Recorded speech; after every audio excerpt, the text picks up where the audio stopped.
Megastar Chiranjeevi అంటే అది ఒక పేరు కాదు. బ్రాండ్ అనే చెప్పుకోవచ్చు. ఆ పేరులో ఒక వైబ్రేషన్ అనేది ఉందన్నమాట. ఎందుకంటే మెగాస్టార్ సినీ జీవితంలో అతను ఎన్ని కష్టాలు పడ్డాడో మన అందరికీ తెలుసన్నమాట. ఒక్కడిగా సినిమా ఇండస్ట్రీకి వచ్చి ఇప్పుడు కోట్లాది మంది అభిమానులను సంపాదించుకుందంటే దాని వెనకాల ఉన్న అతని కృషి అనేది ఎంతుందో ఒకసారి అర్థం చేసుకోవాలన్నమాట. ఎంత కష్టపడి ఇప్పుడు ఈ స్థాయికి మెగాస్టార్‌గా ఈ రోజున కొన్ని కోట్లాది మంది అభిమానుల హృదయాలను గెలుచుకున్న మెగాస్టార్ చిరంజీవి గారి బర్త్‌డే సందర్భంగా ఈ వీడియో అనేది చిరంజీవి గారి గురించి స్పెషల్‌గా చేయబడుతుందన్నమాట. 1978లో అతను సినిమా ప్రస్థానం అనేది స్టార్ట్ అయిందన్నమాట. అంటే మరి ఆ సంవత్సరమే మెగాస్టార్ చిరంజీవి గారు మనకు పరిచయం అయిందన్నమాట. అసలు అతను ఎవరో మనకు తెలియనప్పుడు సినిమా ఇండస్ట్రీలో అతను నిలబడాలి. నేను గూడా ఒక యాక్టరుగా నిరూపించుకోవాలి. ఆ ఎండి తెర పైన నేను గూడా కనపడాలి అనే ఒక ఆలోచనతో మెగాస్టార్ చిరంజీవి గారు సినిమా ఇండస్ట్రీ వైపు అడుగులేసి అతను సినిమా ఇండస్ట్రీ ఆఫీసులో తొక్కని గడపలేదన్నమాట. ఎన్నో ప్రయత్నాలు చేసిండు. ఎంతో శ్రమపడ్డాడు. ఒక్కొక్కసారి అయితే ఎన్నో ప్రయత్నాలు చేసినా గానీ అతనికి ఫలితం అనేది మొట్టమొదట్లో రాలేదన్నమాట. ఎంతో మంది సినిమా నిర్మాతలు గావచ్చు, సినిమా దర్శకులు గావచ్చు, సినిమా ఇండస్ట్రీకి సంబంధించిన వాళ్ళని ఎవరిని కనుక్కున్నా గానీ అతనికి ఛాన్స్ అనేది రాలేదన్నమాట. అయితే అప్పటికి గూడా నిరుత్సాహపడకుండా అతని ప్రయత్నం అనేది సాగిస్తూనే ఉన్నాడన్నమాట. ఎందుకంటే అతని ఎనకాల ఒక కుటుంబ బాధ్యత అనేది ఉంది. ఇద్దరు తమ్ముళ్ళు, తల్లి, తండ్రి, ఇద్దరు చెల్లెళ్ళు. ఇతను ముందాల సినిమా ఇండస్ట్రీలోని నిలబడితే పెద్ద కొడుకుగా వాళ్ళను చూసుకునే బాధ్యత, పూర్తి బాధ్యత నాది కాబట్టి వాళ్ళు మంచిగుండాలంటే ముందాల నేను సినిమా ఇండస్ట్రీలో నిలబడాలి, సినిమా వైపు అడుగులేయాలి. ఎన్ని అవమానాలొచ్చినా సరే, ఎన్ని చీత్కారాలొచ్చినా సరే నా ప్రయత్నం అనేది ఆపుకోకూడదు, ఆపుకోను అని ఒక ఆలోచనతో అతను అడుగనేది ముందలకు సాగిందనమాట. ఎంతో మంది నిర్మాతలు, దర్శకులు, యాక్టర్స్ ఇలాగ చాలా మందిని కనుక్కున్న తర్వాత, సార్ నాకు ఒకే ఒక్క ఛాన్స్ అనేది నాకు ఇవ్వండి.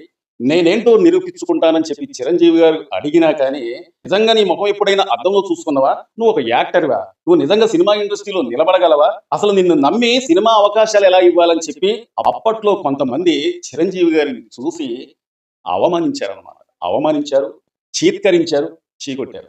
అయినా సరే పడ్డవాడు ఎప్పటికీ చెడ్డవాడు కాదు.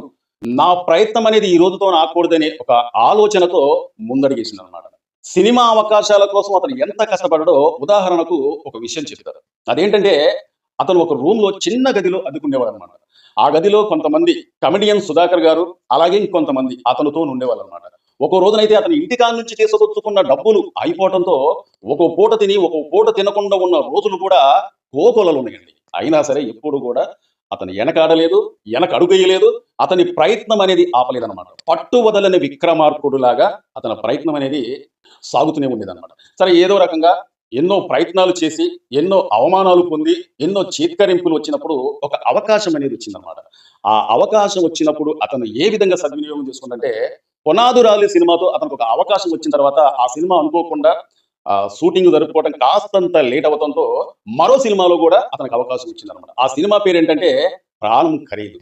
'పునాది రాలు' సినిమా కన్నా 'ప్రాణం ఖరీదు' సినిమా కాస్తంత లేటుగా ప్రారంభించినా గానీ ఆ సినిమాయే మన ముందుకొచ్చిందనమాట. ఆ సినిమాతో మనందరికీ కూడా చిరంజీవి గారు పరిచయం అయ్యారండి. పరిచయం అయిన తర్వాత ఇక ఒక్కో సినిమా అవకాశాలొస్తున్నాయి. ఏ అవకాశాలొచ్చినా సరే అది నెగెటివ్ పాత్ర, లేతే విలన్ పాత్ర, లేతే కమెడియన్ పాత్ర, లేకపోతే జస్ట్ ఆ సినిమాలో అలా కనిపించి ఇలాగా మళ్ళీ కనిపించకుండా ఉన్న పాత్రలు గూడా పోషిస్తూ వచ్చిన అవకాశాన్ని ప్రతి ఒక్క అవకాశాన్ని గూడా సద్వినియోగం చేసుకుంటూ సినిమాలో తీస్తూనే ఉన్నారనమాట. అయినా సరే అతనికి మంచి హిట్ అనేది దొరకట్లే. అవకాశాలనేది వస్తున్నాయి గానీ కొన్ని సినిమాలలో ఫుల్ లెంగ్త్ పాత్ర అనేది రాట్లే. అప్పట్లో ఉన్న అగ్ర హీరోలు 'నందమూరి తారక రామారావు' గారు, 'సూపర్ స్టార్ కృష్ణ' గారు, 'అక్కినేని నాగేశ్వరరావు' గారు, 'శోభన్ బాబు' గారు, 'కృష్ణంరాజు' గారు ఈళ్ళు మన తెలుగు సినిమా ఇండస్ట్రీని ఏలుతున్న మగమహారాజులని చెప్పుకోవచ్చనమాట. మరి వాళ్ళు ఉన్న సమయంలో ఒక కొత్తగా వచ్చిన హీరో నిలబడాలంటే నాట్ ఏ జోక్ అని చెప్పుకోవచ్చనమాట. అంత కష్టం అనమాట అప్పట్లో. ఏ హీరో వచ్చినా సరే కొన్ని సినిమాల తర్వాత మరుగున పడిపోయేవాళ్ళనమాట. ఎలాంటి యాక్టర్ అయినా, ఎలాంటి హీరో అయినా సరే అంత నేమ్ అనేది వచ్చేది కాదు. కానీ మెగాస్టార్ చిరంజీవి గారికి వచ్చిన ప్రతి ఒక్క అవకాశాన్ని ఎప్పుడూ వదులుకోలేదండి. అతను ఏ సిద్ధాంతం అయితే నమ్మిండో, సినిమా ఇండస్ట్రీ కోసం ఎంత కృషి చేసిండో, పట్టుదలతోని అతను పట్టిన పట్టు వదలకుండా సినిమా ప్రయత్నాలు చేస్తూనే ఉన్నాడు. వచ్చిన అవకాశాలనేది సద్వినియోగం చేసుకుంటున్నాననమాట. కానీ అతను నమ్ముకున్న దైవం అనేది ఒకేసారి కనుకరించిందండి.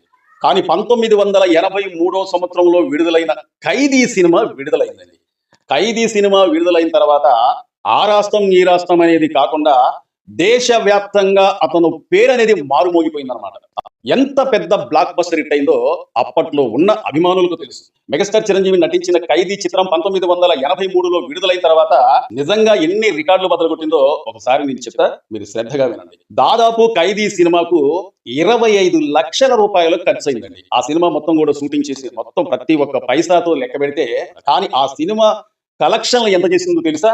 దాదాపు 8 కోట్ల రూపాయలు కలెక్షన్ చేసిందంటే ఆషామాషా విషయం కాదనమాట. అంటే 1983 అంటే దాదాపు 43 సంవత్సరాలైనా కానీ ఆ సినిమా గురించి మనం ఇప్పుడు చెప్పుకుంటున్నాం అంటే చిరంజీవి గారికి ఆ సినిమా టర్నింగ్ పాయింట్. అంతకు ముందు ఉన్న రికార్డులు మొత్తం కూడా పాతరేసి కొత్త రికార్డులను సృష్టించింది మెగాస్టార్ చిరంజీవి గారు నటించిన ఖైదీ. ఎప్పుడైతే అతను సినిమా విడుదలయ్యి భారీ ఎత్తున కలెక్షన్లు అనేది కొల్లగొడుతుందో, ఎవరైతే అతనిని చీకొట్టారో, ఎవరైతే నిజంగా నువ్వు సినిమా యాక్టర్గా, సినిమా హీరోగా, నిన్ను నిజంగా ఏం నమ్మి సినిమా అవకాశాలు ఇవ్వాలి, అసలు నీకు నిజంగా డాన్స్ చేయడం వచ్చా, ఫైట్ చేయడం వచ్చా, లేకపోతే డైలాగులు చెప్పడం వచ్చా అని చెప్పి ఎంతో మంది అవమానించిన నిర్మాతలు కావచ్చు, దర్శకులు కావచ్చు, అతనికి సినిమా అవకాశాలు ఇద్దామనే ఒక ఆలోచనతోనే ఇక క్యూ కట్టడం మొదలెశారనమాట. ఇందాక మొదట్లో ఒక మాట అన్నాను, పడ్డవాడు ఎప్పటికీ చెడ్డవాడు కాదు అని. ఈ విషయానికి వచ్చినట్లయితే ప్రతి ఒక్కరు కూడా చిరంజీవి గారిని ఆదర్శంగా తీసుకోవచ్చు అనమాట. అతని కష్టానికి, అతను కష్టపడ్డ కష్టానికి ఫలితం అనేది ఆ సినిమాతో వచ్చింది. ఇక వెనక తిరిగి చూసుకోలే. ఇక అప్పటి నుంచి అంతకు ముందున్న మన టాలీవుడ్ అగ్ర హీరోలు ఒక 5గురు ఏమి ఉండేవాళ్ళు అనమాట. వారి చెంతన మెగాస్టార్ చిరంజీవి గారు నిలబడ్డారండి. నిలబడిందే కాకుండా ఇక వెంట వెంటనే సినిమాలు చేస్తూ ఎన్నో రకమైన వైవిధ్య పాత్రలనేది పోషిస్తూ ఆనాటి నుంచి ఈనాటి వరకు కూడా ప్రతి ఒక్క ఆడియన్స్ ని, ప్రతి ఒక్క ప్రేక్షకుల్ని, ప్రతి ఒక్క అభిమానిని అలరిస్తుందంటే అది మెగాస్టార్ చిరంజీవి గారికి మాత్రమే సాధ్యపడింది అనమాట. దాదాపు ఖైదీ సినిమాకు ముందు 45 చిత్రాలలో మెగాస్టార్ చిరంజీవి గారు నటించారనమాట. అతనికి ఒకటే ధ్యాస, ఒకటే ఆలోచన ఏంటంటే సినిమా ఇండస్ట్రీలో నేను నిలబడాలి. నన్ను నమ్ముకున్న నా తల్లిదండ్రులు కావచ్చు, నా 2 తమ్ములు కావచ్చు, నా 2 చెల్లెలు కావచ్చు, వాళ్ళు నిలబడాలంటే నేను స్థిరమైన పునాదిగా నిలబడాలి. ఒక ఇంటికి పిల్లర్స్ అయితే ఏ విధంగా ఉంటాయో ఆ విధంగా నేను నిలబడితేనే నా కుటుంబం మంచిగుంటదనే ఒక ఆలోచనతో సినిమా ఇండస్ట్రీకి వచ్చిందనమాట. మరి ఇన్ని కోట్లాది మంది అభిమానుల్ని ఈ రోజున అతను సంపాదించుకుంటే అతని సేవా కార్యక్రమాలు కావచ్చు, రక్తదానం కావచ్చు, నేత్రదానం కావచ్చు, ఎన్నో విపత్తులు వచ్చినప్పుడు ఆంధ్ర తెలంగాణ రాష్ట్రాలకు ఎన్నో విధాలుగా సాయం చేసిన వ్యక్తి మెగాస్టార్ చిరంజీవి గారు అనమాట. అంతేకాకుండా మెగాస్టార్ చిరంజీవి గారిని అభిమానిస్తున్న అభిమానులు కూడా ఏం తక్కువేం కాదండి. ఎందుకంటే వాళ్ళు కూడా మెగాస్టార్ చిరంజీవి గారి బర్త్డే పుట్టినరోజు వచ్చిందో లేదో అన్నదాన కార్యక్రమాలు ఏర్పాటు చేసి మొక్కలు నాటడం, ఇలాగా ఎన్నో సేవా కార్యక్రమాలలో మెగాస్టార్ చిరంజీవి గారి అభిమానులు కూడా నిత్యం వాళ్ళు సేవలో ఉంటున్నారు అన్నమాట. అంతేకాకుండా మెగాస్టార్ చిరంజీవి గారి బర్త్డే సందర్భంగా ఆంధ్ర తెలంగాణ రాష్ట్రంలో మెగా అభిమానులు దాదాపు 1,00,000 మొక్కలు నాటడానికి వాళ్ళ ప్రయత్నాలన్నీ జరుగుతున్నాయి అన్నమాట. అంతేకాకుండా మెగాస్టార్ చిరంజీవి గారి ఎన్నో దాదాపు 40 సంవత్సరాల కాలం నుంచి అతను వెంట ఉంటూ, అతను చెప్పిందింటూ ఎన్నో సేవా కార్యక్రమాలలో పాల్గొంటున్న అభిమానులకు దాదాపు 5 లక్షల రూపాయల ఇన్సూరెన్స్ అనేది రేపు అతని పుట్టినరోజు సందర్భంగా నిర్వహించబోతున్నారు అనమాట. ఇదండి ఈ రోజు వీడియో. మా వీడియో చాలా మంది చూస్తున్నారు, కానీ దయచేసి సబ్స్క్రైబ్ చేసుకోండి. మీరు సబ్స్క్రైబ్ చేసుకుంటే మాలాంటి వాళ్ళు ఎంకరేజ్ చేసినట్లు లెక్క. మీరు సబ్స్క్రైబ్ చేసుకోవడం వల్ల మీకు ఒక్క రూపాయి కూడా ఖర్చు చేయడం లేదండి. ముఖ్యంగా మెగా అభిమానులు మెగాస్టార్ చిరంజీవి గారి బర్త్డే సందర్భంగా 158 సినిమాకి సంబంధించిన ట్రీజర్ ఎలా ఉంటుందో, ఎలా ఉండబోతుందో, ఆ సినిమా ఎన్ని రికార్డులు సృష్టిస్తుందో మీరు కామెంట్ ద్వారా చెప్పండి. అలాగే ఈ వీడియోకి ఒక లైక్ చేయండి, షేర్ చేయండి. మా వీడియో నచ్చితే సబ్స్క్రైబ్ చేసుకోండి. మరో వీడియో కోసం ఎదురు చూడండి. Thank you.